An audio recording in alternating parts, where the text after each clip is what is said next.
सध्या सर्वांना पडलेला एक महत्त्वाचा प्रश्न हाच, की सोने आणि चांदी यांच्या किमती वाढणार की अजून कमी होणार?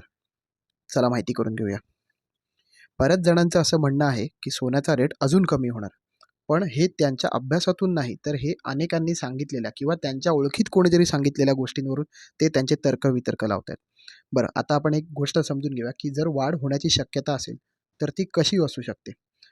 तर आजच्या दिवसाचा जर तुम्ही अंदाज घेतलात, तर आज सोन्याचा रेट 12,300च्या आसपास पोहोचलेला आहे.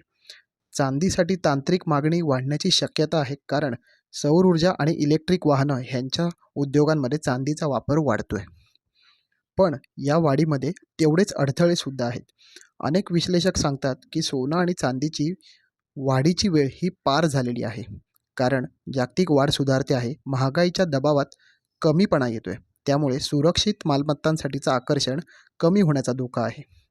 तसंच भारतात आता जी काही सण, उत्सव किंवा दिवाळी झाली, त्यानंतर बऱ्याचसा त्याचं प्रमाण हे कमी झालेलं आहे.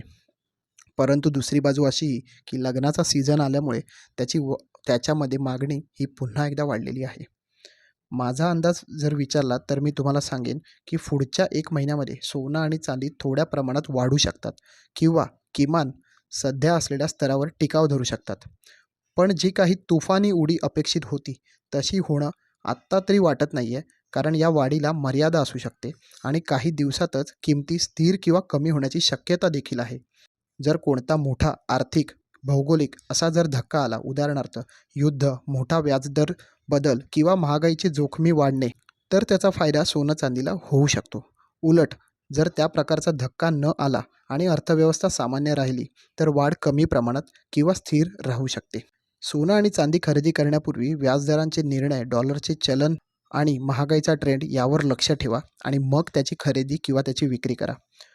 छोट्या कालावधीत म्हणजेच एका महिन्याभरासाठीची वाढ न बघता जास्त मोठी वाढ जर तुम्हाला अपेक्षित असेल, तर तेवढेच जास्त दिवस वाट बघण्याची तयारीसुद्धा ठेवा.